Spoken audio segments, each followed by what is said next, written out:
To anybody who doesn't have a theme song, go out and get one. You don't need a guitarist or anything. You can go to AI and just describe your personality and say, "Make me a theme song," and it might very well work. But Yeah. it's great to have your own theme song.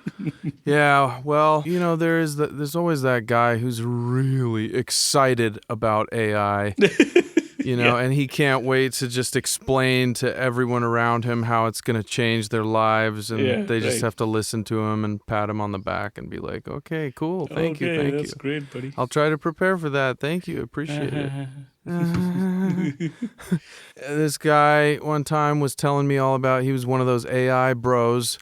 And he Okay. was like, "You really need to hear what it can do with music. You have no idea. It's just, it'll blow your mind." And I was like, "Okay, I think I have heard some stuff, but yeah, I would love to hear whatever you'd like to show me." Yeah. Yeah. And cranks up out of his phone this like completely AI created song. Oh God. And I mean, like, my honest and unbiased reaction was just like, okay, like, I mean, production wise, like, this sounds slick. Like, it sounds Yeah. good, I guess. Yes. Yes. And it sounds like full and all this. It sounds like humans could have made this recording, sort of.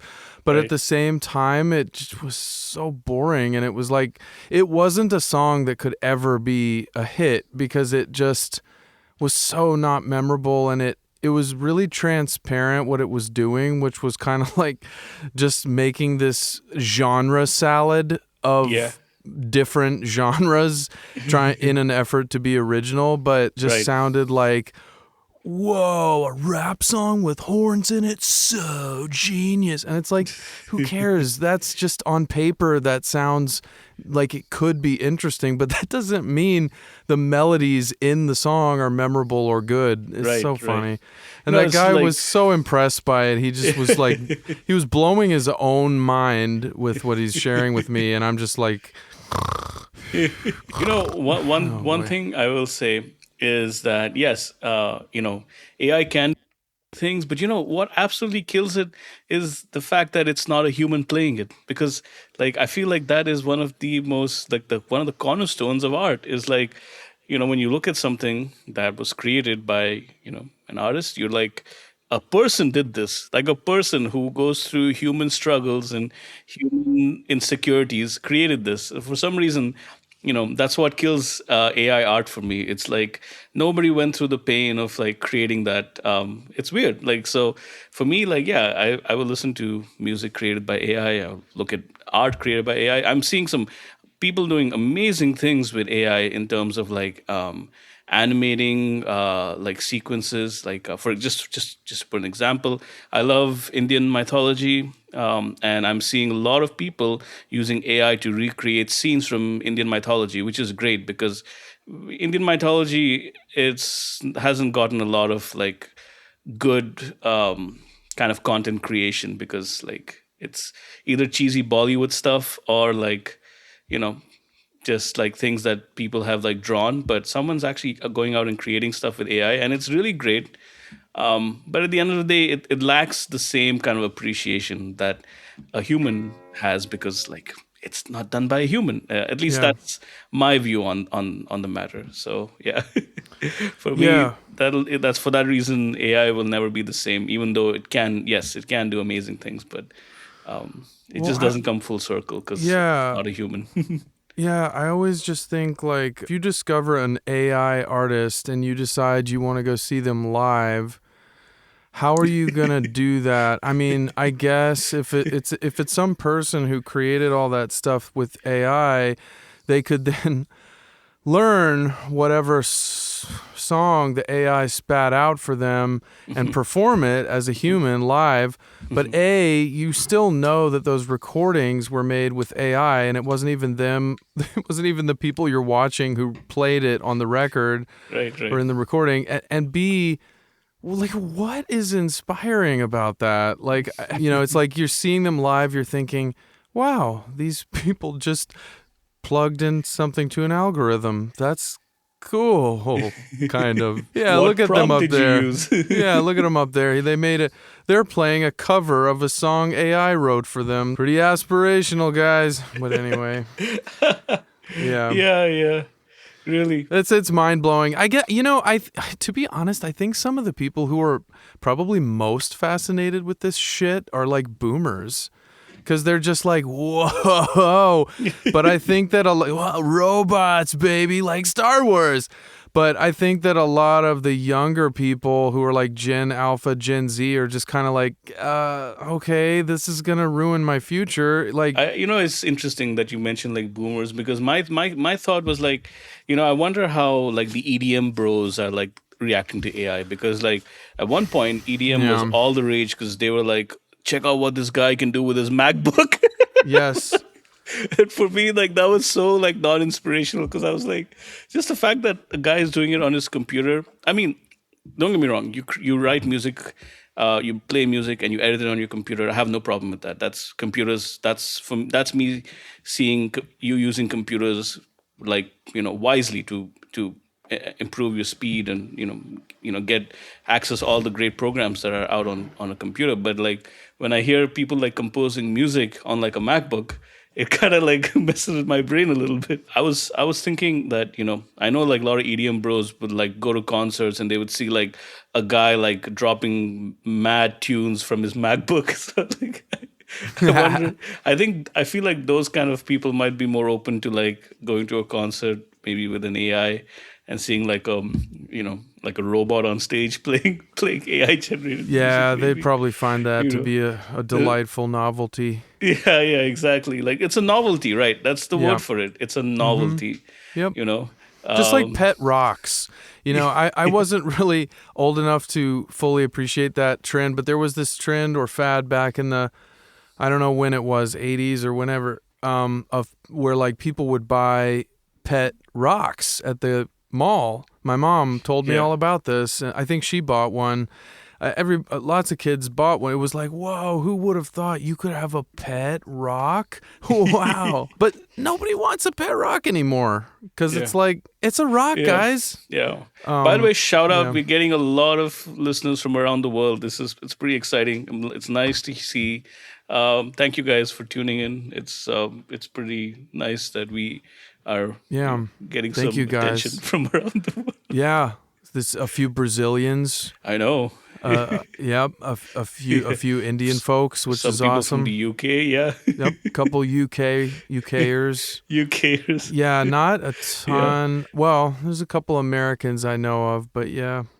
Oh yeah, I guess that might take some time. I feel like in America and Canada, people are really really saturated with podcasts. So like That's true. like they probably are just like, okay, I'm gonna evaluate the pod a lot before I dedicate Yeah. myself to another Well, podcast. they probably just skip it way faster before they've Yeah, had a chance to even begin to absorb what the clip they're seeing might be about or yeah, anything. They're just like, "Where's Joe Rogan? Skip." yeah. Because yeah, I guess I get it. You're right. It's so saturated with Yeah, so yeah, many yeah. podcasts. I They're mean, just it's like, fine. We don't. I mean, yes, we do love listeners, but we mostly do this because it's fun as hell to just like yeah, that meet is up and talk for some accurate. time. That is accurate. It's kind of like a form of journaling almost. It's like Kinda. Yeah. audio journaling.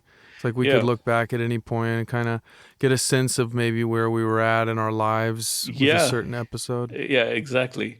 And I mean, I don't know if you remember, but we set up all the stuff that we were going to talk about, like Charles Haskell Street 807. And we didn't really get around to doing that. That's true. I know. Well, actually, on that note, and I'm really glad you brought that up because I have a story I'd like to tell about Nice. that period Love of time. stories. Okay. Yeah. So get that stress ball nice and comfy as we saddle in. For another Matt Mashburn story hour. Yeah, and I'm going to tell this story before I distract myself with some other bullshit and never tell it. Because I Yeah. already. So put on your horse blinders and try to get through the story without. And by the way, if in case you'd like a window into how difficult it is for me to focus on one task, right now at this moment, I'm sitting here in my chair recording. In my left hand, I'm holding a half-opened book of poetry with a one of the pages leafed over of a thing I wanted to read, and in my right hand I'm holding my phone with Google Docs open with the story I want to tell about our time in LA. So Oh my goodness. I'm inundated in with Oh my distractions. goodness. Yeah. Oh my goodness. All How right. are Well, we but ever you going know, to get through this? But yeah, give it your I best don't shot. know. I'm I'm going to give listening. it my best shot. My first LA haircut, okay? Yeah. Okay. So we did a lot of things in a pack in those days. It would True. be, oftentimes it was myself, Karan, Casper, the Yep. Dane, Casper, our Danish friend, The Great Dane, we call the this. Great Dane, yeah, and Megs, Karan's, they were already married at the time, actually. Yeah, that's right. Karan's wife, yeah, Megs. And Megs, Karan, and I, we had all known each other since our Boston days of Yep. college. That's right. That's When right. Karan and I roomed together in Boston, Yep. as we talked about in some way back previous episodes several months back. So Karan, Megs, and I had known each other a while. So we're all in LA. We're all living at South Flower Street, and we all do a lot of things together. It was Yep. kind of like a little wolf pack. And Yeah, that's right. and so on this particular occasion, Matt needed to get his hair cut. He wanted to get his hair cut. Right. Matt being myself. We went to this haircut place that I found. I don't know how I found it. Probably an internet search or something. I don't remember what part of town it was in. It could have been Koreatown. It could have been, I don't know where it was, because where we lived at the time. I want to say it was like Culver City or something. Like it was like Oh, that it far, was not huh? in downtown, but it was like What were we doing out there? I don't know. I think you found the place, and Matt was the only one of us who had a car. By the way, LA without a car, nightmare. But before Matt came Yeah. along, we used to go everywhere by bus. Oh, wow. And when that Matt sucks. got a car, so it opened up a lot of options. So he found this place. I want to say it was Culver City, somewhere in Culver City. And then we went over there. Interesting. So, go ahead. So, Culver City, we go to this barber shop. It was this Russian woman who was the main hair cutter person. She's this middle-aged or older Russian lady with a thick Russian accent. We go into this haircut place. None of us had ever been there before, obviously. Okay. I sit down in the chair. Megs, Karan, and Casper sit in my midst. They sit near me, chairs near me. Russian woman takes a look at my hair. She says, "Your haircut, it is too full, like woman. Here, sit. I cut for you." So I sit down there, and I'm like, wow, well, that was okay, vaguely insulting, but whatever. As long as she makes it look good. Thanks a lot, lady. Hope she fixes it. Yeah. So she proceeds to weed whack my hair with this hair stripping tool. And I had not yet learned that those do not work for me. It's a shortcut barbers will take sometimes. It's a useful tool, but it should be used in moderation and with consideration to the hair type you're working with, the Right. hair stripper tool. Yeah. It's kind of a lazy way of layering hair, and Yeah. it's a useful tool, but again, in moderation. Okay. But she didn't give a whole lot Didn't of care. consideration to my hair type or anything else. She just knew what she was going to do Yep. and went for it. She used that hair stripper almost exclusively in how she layered my hair. And while she was cutting my hair and I was watching the kingdom of Babylon fall before my very eyes in that big barbershop mirror in front of me, she casually turned to Casper, who was sitting by my side, and said, "Oh my God, you are so young and already your hair is gone. So sad." She didn't about anyone's feelings. No, She was just no, she had no time for people's feelings. Casper sort of kind of turned his head downward in a dejected movement like a wilted daisy. So the next day, my hair basically started falling out. So not only had she made it look like a wet, lifeless pancake with the sides sticking too far out and the top just this flat plateau, but I was also just losing massive amounts of hair in the shower every time I showered. Jeez. Yeah, I would go to the shower drain. It would just be friggin' covered in hair, pile of hair. And so Wow. I wasn't sure if it was related to the haircut, which now I know it was, of course. Right. But Yeah. at the time, I would see those clumps of hair in the shower drain and I totally freaked out. I thought I was losing my hair. I remember going to Megs and confiding in her and being like, Megs, I think I might be losing my hair. I might be losing my hair. And she was like, Matt, I really doubt it. You should calm down. And you guys tried to calm me down, but I was sort of inconsolable. I really was convinced I was losing my hair. Right. Yeah. Because I mean, you're trying to be a rock musician here. Hair is kind of important to a Hell rock yeah. musician. Yeah, unless you're Billy Corgan, but, like for Unless you go for that look. unless you really, really own that. But I was in no way prepared to even think about doing that and did not desire to do so. So I'm like, this is a big part of who I am. My and persona, my look. This is who I want to be. I can't lose this shit. So, Megs is like, Matt, you're really young. I doubt you're losing your hair, because I was in my late 20s. She's like, Matt, you have a big full head of hair. I really doubt you're actually losing your hair. And I'm like, I don't know. And so you showed me this method of rubbing a bunch of coconut oil in my hair and on my scalp. Oh, And- yeah. And you were really huge thing in India. Yeah. Oh, wow, really? love it. Oh, cool. Okay. So you showed me this method of rubbing a bunch of coconut oil in my hair and on my scalp, and you were like, "Here, this'll rejuvenate your hair, and so on." And it felt proactive, but it didn't change much at the time for my hair. It only very temporarily, maybe a day or two. But I soon realized though that I was not losing my hair per se. It was just the fallout from the horrible hack job that crazy Russian woman did on my hair when she ravaged it with that hair stripper tool. She ruined my hair for the time being and gave me a near panic attack that I was prematurely losing my hair. And charged you money for it. And probably charged me like $60 to do it. Unabashedly, I'm sure. And also ruined Casper's self-esteem in the process. So she was a lot. Poor Casper. Yeah. Yeah. So that's my hair. That's my first LA haircut. I was not surprised that there was no waiting line for us. We got right in. We got right in. We were there like was no the first wait. customer there. Yeah. I accepted from a very young age that my hair can't be styled because I have wavy hair and thick hair, and like ever since I was a kid, all my friends would gel their hair and they would make it look all spiky and cool and kind of like as if they were going to go join Linkin Park tomorrow. And I was like, wow, I wish I could do that. And I would try. I would get all kinds of. Whoa, oops! I am getting a reconnection. Hello? Oh, why is my internet conking Hello? out? I can't hear you. Nobody here but me. Hello? He might be gone for real this time. Karan! Okay, I don't know what I should do. Maybe I should stop the recording. Oh, there you are. Oh my God. Yeah. Holy shit.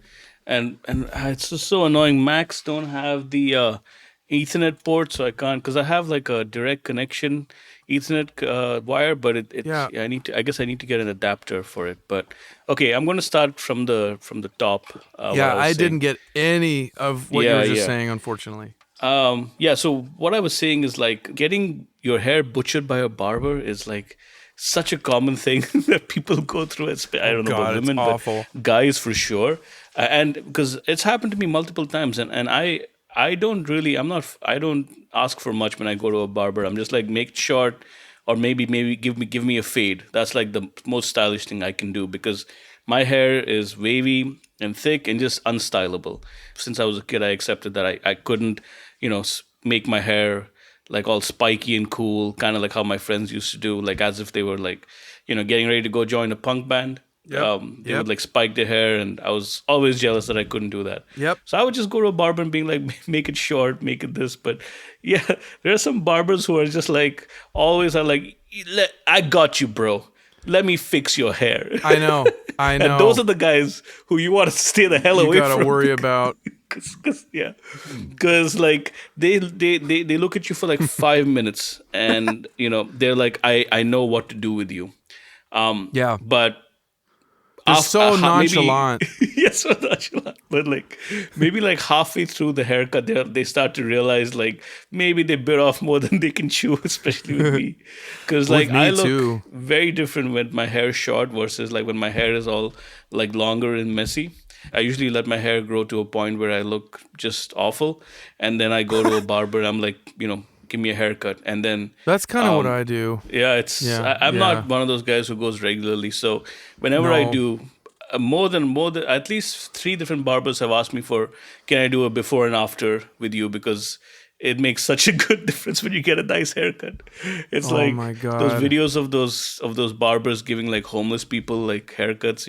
Oh, I've Sad for them seen that those. yeah, like that makes such a difference. But that's how it is with me. Like I look pretty run down when I go to a barber. What a There have been so many transformation. times I go to a barber and they're just like absolutely ruin my hair, because they're like, I'm Oh gonna give you god. a nice like style. I'm gonna make you look like this, and those guys usually Oh, totally butcher things up, and they usually never see me again because I'm like, I don't want that. What I I want know. from a barber is just someone who like does exactly what I ask, and maybe it doesn't make me feel, not makes me feel comfortable when I'm sitting in the chair and they're right up in my face cutting my hair. You know what I've That's all I had? ask. It's really hard to get a good haircut, especially if your hair is hard to cut. And my Yeah. my hair is hard to cut. It's not straightforward. It's more like cutting Raggedy Andy's hair than like a Chucky doll where the hair is just straight and flat, and it's just difficult for them. And so, if I get a good haircut, I take pictures of it. I take selfies of the way it looks from all angles, and I save that in my phone because Okay. I'm not messing around. I don't want to get it wrong every time. And if I just go to them and I'm like, hey, can you cut my hair? Just do your best, thank you. Then they'll just make up whatever they want to do, and it rarely works. So I show them those pictures. I'm like, here, this is what I want, front, back, sides. And Nice. Smart. I also really try to use the same barber every time, and she cuts my hair and she does a great job. And so I use her every time. My hair really likes to get big on the sides and not big enough on the top if you don't cut the sides really thin. You have to really Mm. thin down the sides and layer them way thin. Like they have to be way thinner than you think they need to be. They have to be thinner than the top. Because the Okay. worst thing you can have with hair is when the top is flat and the sides are big. Then you just look like Krusty the Clown, or you look like a Tetris piece. It just looks bad. And so that's the thing I always have to tell her. And it really sucks when you get a haircut that sucks because you just have to have lower self confidence until it grows back. Yeah. Yeah. Oh, God, I look like a tool for the next 2 months.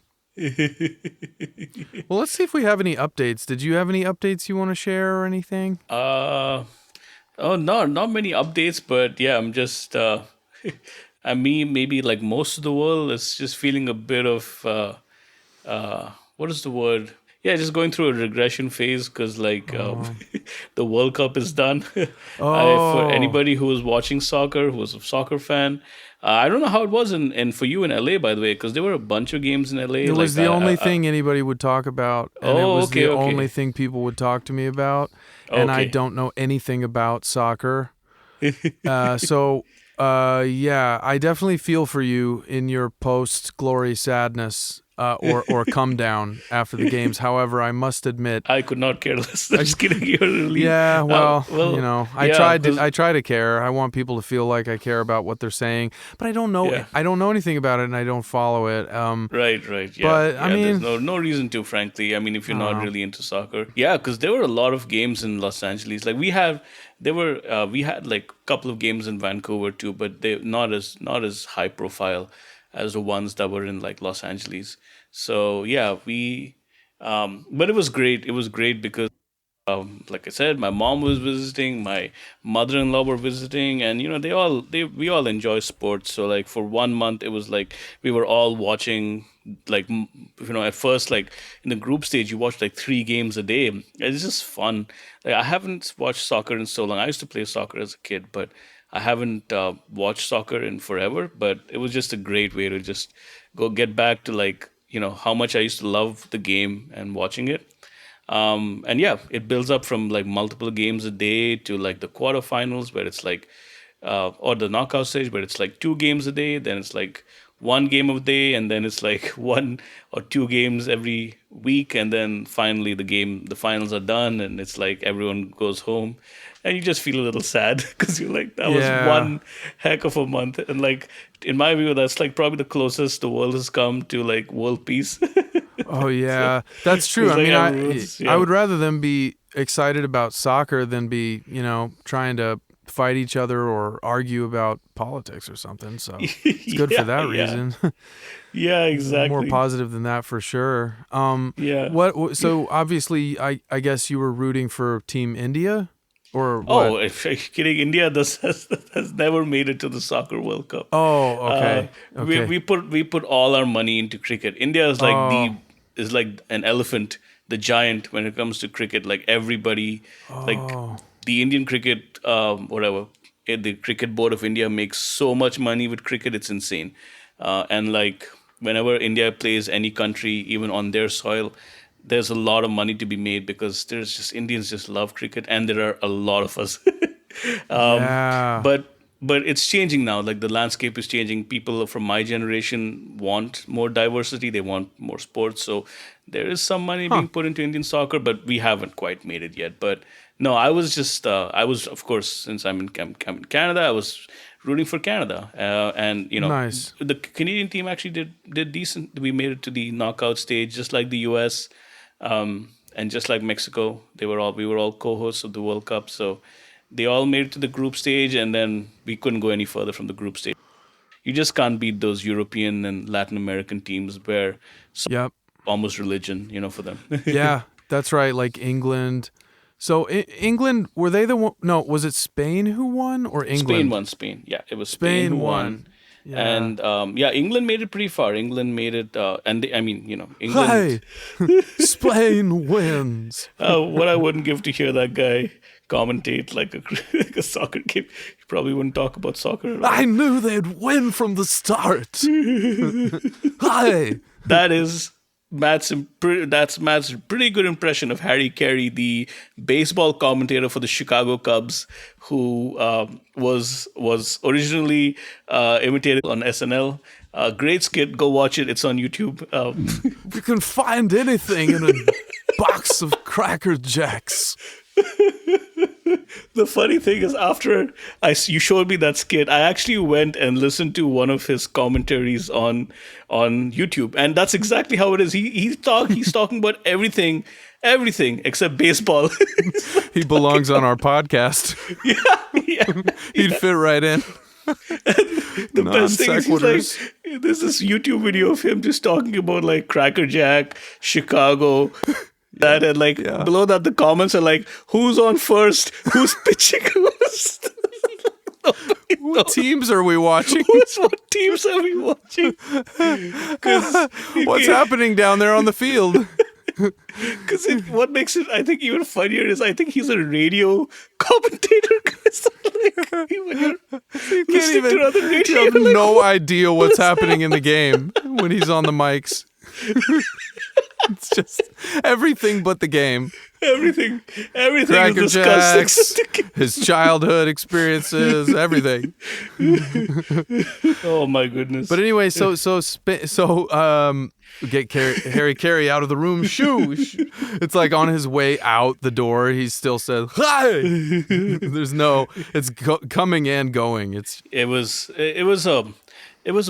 a really good World Cup because you really got to see like people come together. Everybody was pretty sure it was going to suck because America has just been so hostile towards foreigners for the last 2 years. But kudos to the U.S. You guys were very welcoming. I mean, we always knew that the U.S. people weren't that much of an issue. So like everyone was really welcoming, and like most people who went to the US had a great time. My favorite, if you can go online and you'll find it, is like German or European tourists discovering American fast food, like just being blown away by the size of a burger or the size of like a soda you would get at 7-Eleven. Being like, I get all this for just this much money? What? yeah. Oh, totally. I Oh love my it. God, dude. When foreign people or Germans or anybody from another country, when they come to America, the first thing they always talk about is how everything is so big. Right. They're just Yeah. like, oh my God, these freeways are so wide, so huge. There's like 7 lanes here. Right. Oh my God, this soda I just bought from a gas station is the size of my thigh. They can't wrap their head around how huge everything is. Right. You Yes. know, it almost makes you think, because if you go to Europe, you notice that way more people are skinny, and it almost makes you think maybe that's the reason. Yeah. Yeah.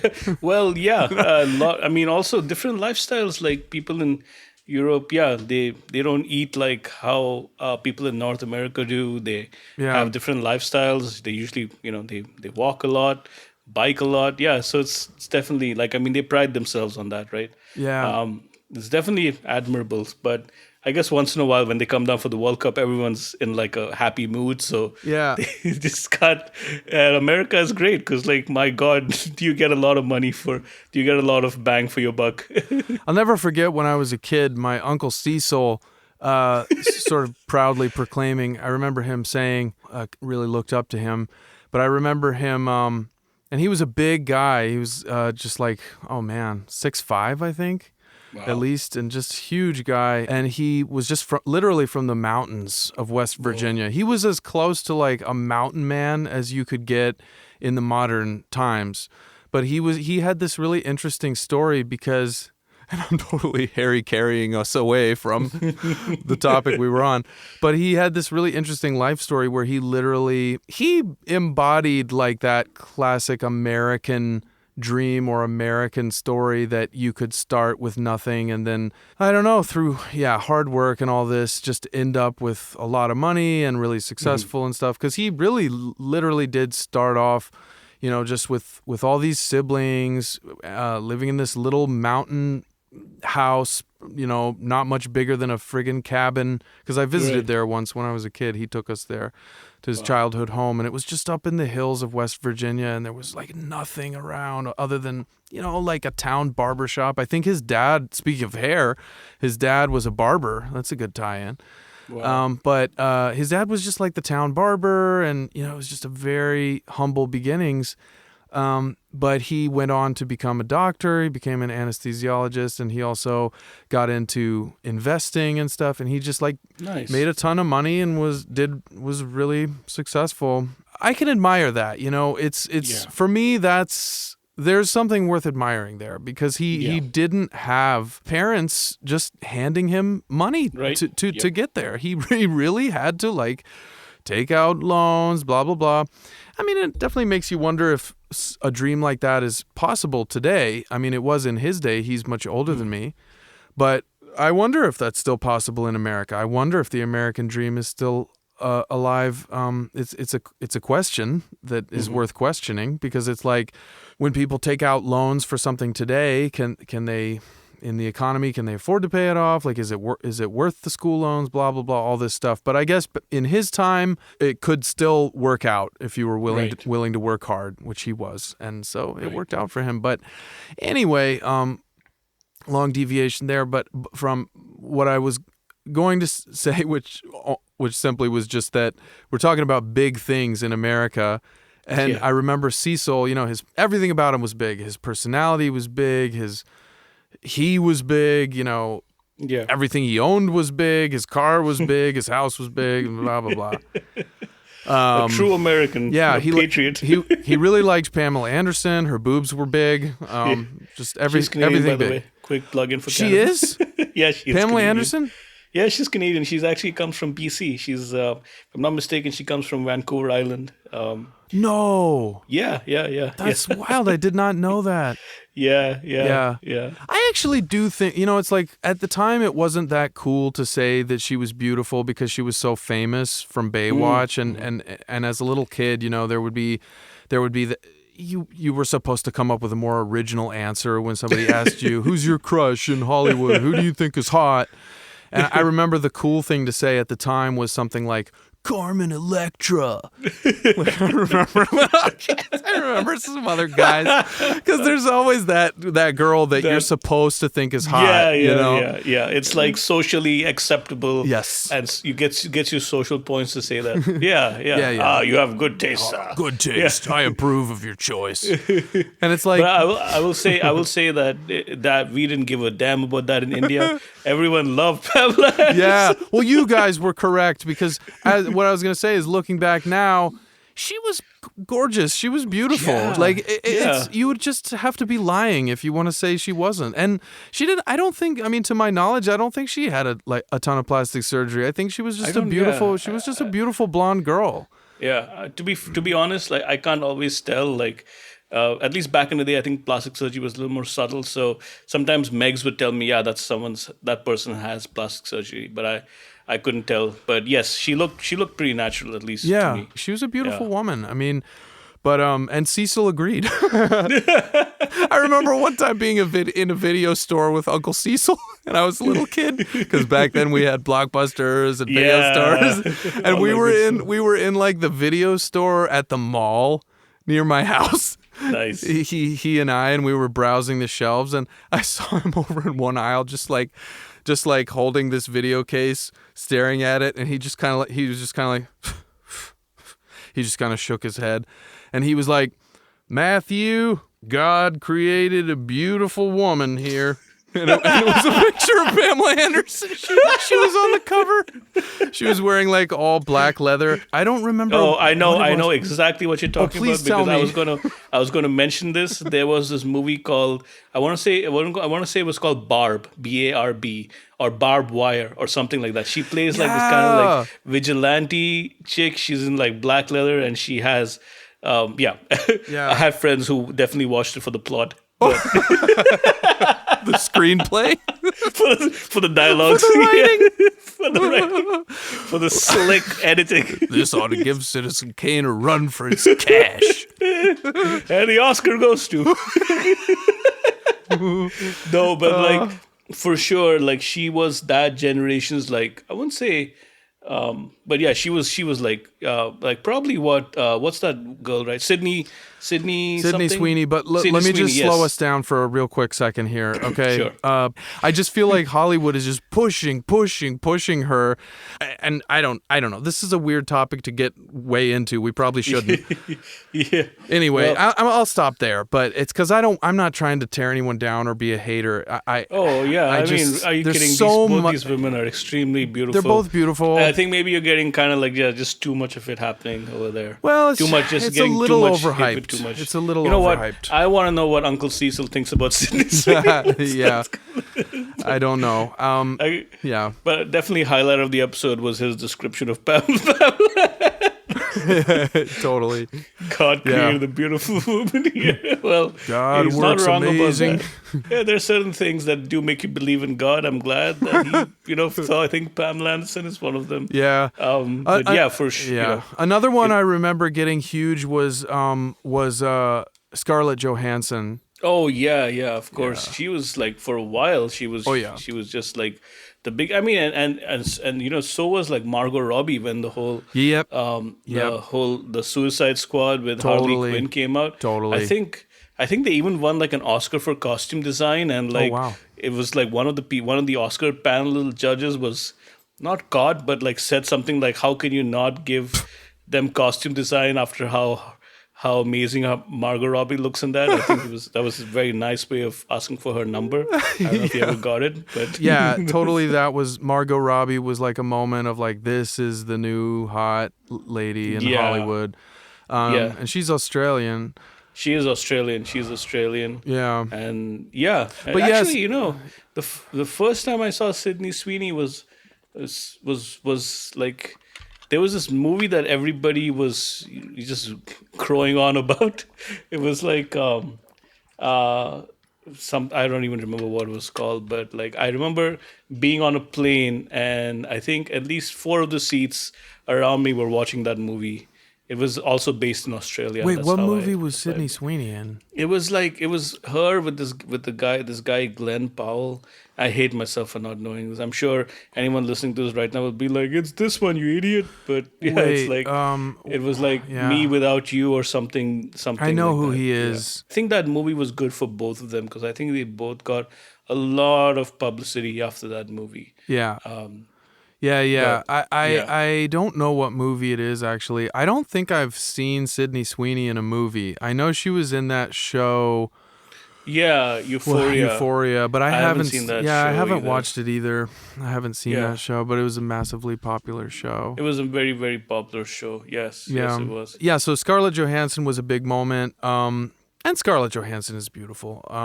But yeah, I remember Lost in Translation Oh was. yeah, that was a Yeah, great that was a movie. big movie Scarlett was in where she just it just that's when it became the new thing for young guys college age to just be like, "Oh yeah, she's my thing. I like Scarlett Johansson." And that was Yeah, the correct answer to the question, yeah. for a I while. uh, I was when I was in college. You know who was huge?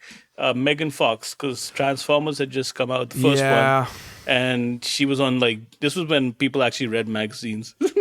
When like Yeah. GQ and stuff had her on the cover, I and remember people were just this. like, "Whoa!" And because it came out that she was also like a video game girl, and yeah, guys were super Oh into that. yeah. As They soon were as like, guys "Yeah." find out that a girl is hot and nerdy, And nerdy. Yes. they fall in love. Game Yeah. over. It's like, oh wait, she's hot and she can be one of the Yeah. guys. Yeah, that's why you'll That's find so many hot girls on social media like playing a guitar or yeah, holding a lizard yeah, on yeah, their chest and stroking him and being like, and yeah. guys are watching it just like, Getting kind of out of hand now because like at first, yeah, I used to also like get annoyed because like there would be these girls who play guitar and they do a decent job of playing guitar, play better than me at least. And but all their video oh, a clips lot are of them them with better like than me push up too. bras and like low hanging shirts, and I'm like, why are I you doing know. that?